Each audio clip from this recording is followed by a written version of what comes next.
जय श्री राम। मानस चर्चा में आप सभी का स्वागत है। दुंदुभि अस्थि ताल दिखरावा, बिनु प्रयास रघुनाथ ढहावा। आज उसी दुंदुभि नाम के राक्षस के बारे में चर्चा करेंगे। ऋष्यमुख पर्वत और मतंग ऋषि का क्या श्राप था जिसके कारण बाली ऋष्यमुख पर्वत पर नहीं आता था। आइए हम इन सभी बिंदुओं पर चर्चा करें और मानस रसामृत का लाभ उठाएं। आधार मानस के किष्किंधा कांड की पत्तियां। यहाँ सापो बस आवत नाही, यहाँ सापो बस आवत नाही, तदपि सभीत रहूं मन माही। सुन सेवक दुख दीनु दयाला, फरक उठे दो भुजा विशाला। ऋष्यमुख पर्वत पर साप के कारण बाली नहीं आता है, फिर भी सुग्रीव भयभीत रहते हैं। सुग्रीव की इस दुख भरी बातों को सुनकर प्रभु शाप की बात सुग्रीव से पूछते हैं और सुग्रीव जी सभी घटना सुनाते हैं। आइए हम भी इस प्रासंगिक कथा का आनंद लें। आखिर वह साप क्या था? प्रभु कहते हैं, सुन तो बचन बोले प्रभु, कहो साप की बात। दुंदुभि दैत्य को कवन विधि, बाली हत्यो तेहि तात। भगवान सुग्रीव से पूछते हैं कि साप की बात बताइए और दुंदुभि जिसको आप इतना बलशाली बता रहे हैं उसको महाबली बाली ने किस प्रकार से मारा था, इस कथा को हमें सुनाइए। और मतंग ऋषि जी जो समदर्शी हैं, शीतल स्वभाव के हैं, परम बुद्धिमान हैं, प्रवीण हैं, उन्होंने साप क्यों दिया यह भी समझाइए।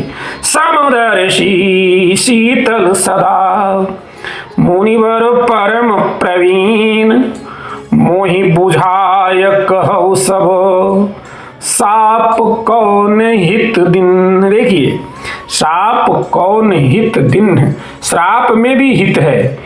किस हित के लिए श्राप दिया? अब जब बातें सारी आ रही हैं तो सुग्रीव जी बता रहे हैं, इमि बूझत भय कृपा निकेता, बाली साप भयो के ही हेता। बोले तब कपीस मन लाई, दुंदुभि दैत्य महाबलदाई। दुंदुभि दैत्य जो था, दुंदुभि नाम का राक्षस मय का बेटा था। मय नामक राक्षस के दो बेटे थे, मायावी और दुंदुभि। हम अभी दुंदुभि की बात करते हैं। दुंदुभि दैत्य महाबलदायी था। मल्ल युद्ध की गति सब जाने, और बली नोई को मन माने। मल्ल युद्ध की गति सब जाने, और बली नहीं को मन माने। वह अपने सामने किसी को बली मानता ही नहीं था। अब अपने जोड़ का बलवान ढूंढते हुए वह सागर के पास गया। एक बार जल निधि तट आयो, जाय के जल निधि माझ अथायो। मथत सिंधु व्याकुल सब गाता, जीव जंतु सब भय निपाता। तब यकुलाय सिंधु चली आवा, बचन विचारी ताहि सुनावा। समुद्र में जब उसने मंथन किया, सारे जीव जंतु व्याकुल हो गए। समुद्र हाथ जोड़कर उसके सामने प्रकट हो गया और समुद्र समझ गया कि मैं इसके सामने टिकने वाला नहीं हूं। तो समुद्र क्या कहता है, तुम बल सरवर और को बचन विचार कहाँ मैं सोऊं। सागर कहता है कि तुम्हारे बल के समान दूसरा कोई है ही नहीं है, यह मैं बहुत सोच समझ कर कह रहा हूं। हाँ, एक व्यक्ति है, आप जा सकते हो। वह कौन है? हिमगिरि बल वर्णो नहीं जाई, तेहि जीतन कर कर हो उपाय। हिमगिरि का बल वर्णन करने योग्य नहीं है, तुम उनको जीतने का प्रयास करो। अब जैसे ही सागर ने यह बात कही, वैसे ही दुंदुभी बचन सुनत ताही चली आयो, बचन सुनत ताही चली आयो, देख हिमाचल अति मन भायो। हिमगिरि को देख करके उसको बड़ा अच्छा लगा कि इससे लड़ने में मजा आएगा, और तुरंत उसने ताल ठोक दिया, हिमगिरि को ललकार दिया, ताल ठोक हिमलिन उठाई। नहीं, हिमाचल को उठा लिया।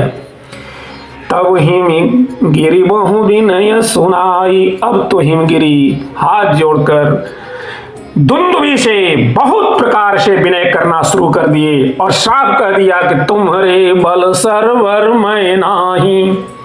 सोचिए आप, सागर ने मना कर दिया लड़ने से, हिमगिरि हार मान गए और हिमगिरि राय देते हैं उसको कि तुम्हारे बल सरवर मैं नाही, तुम्हारे बल की बराबरी करने वाला मैं तो नहीं हूं।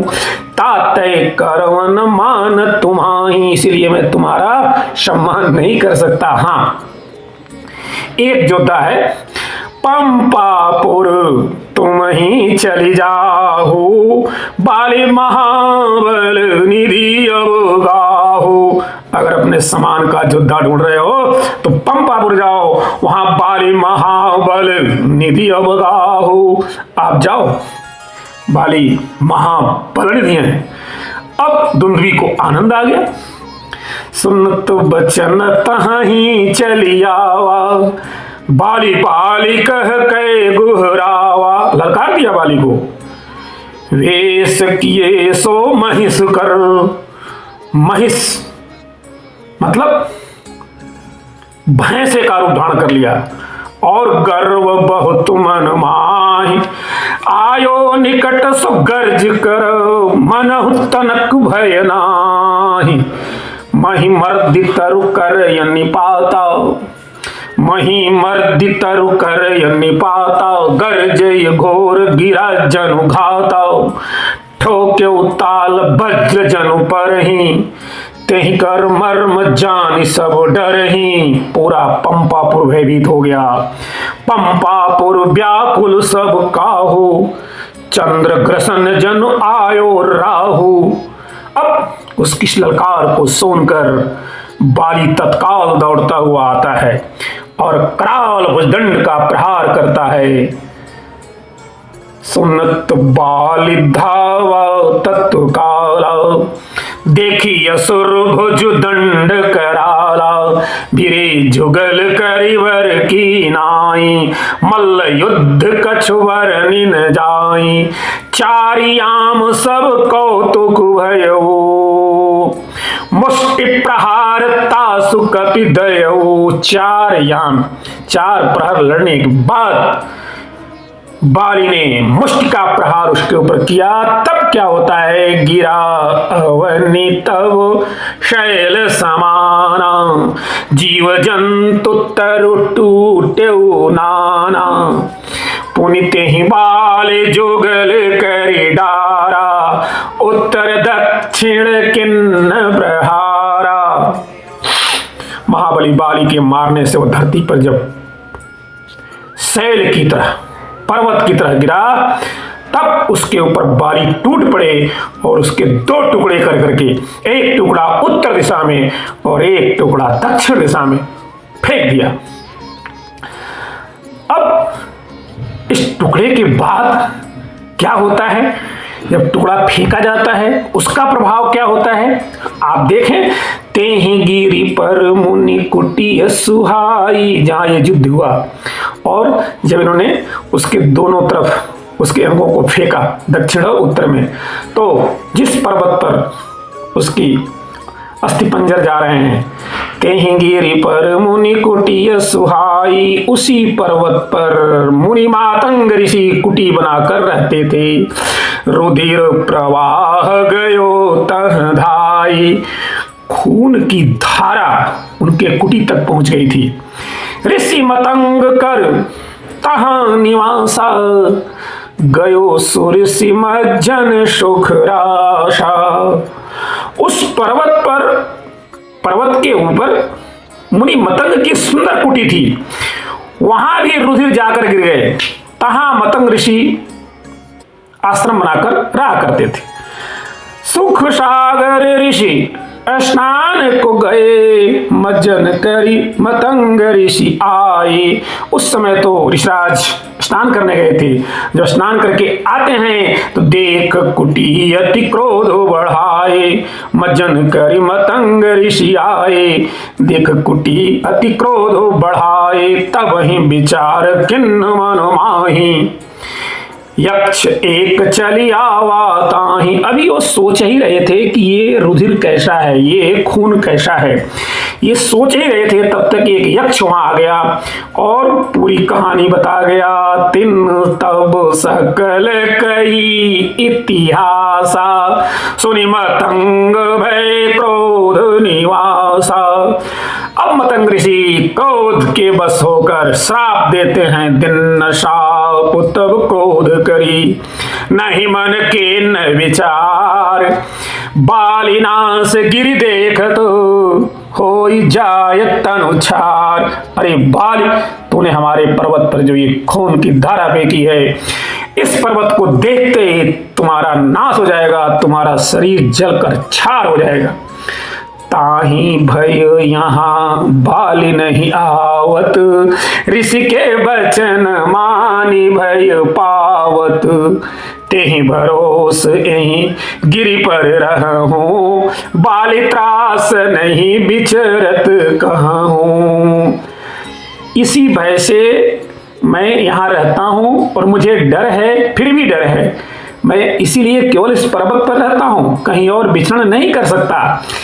यही दुख ते प्रभु दिन और राति। चिंता बहुत जरती अति छाती। जानहु मर्म सकल रघुनाथा। यहाँ रहो हनुमत ले साथा। सो वृतांत बाली सब जाना। यहाँ न आवत कृपा निधाना। सुनि सुग्रीव बचन भगवाना। बोले हरि हसी धरि धनुबाना।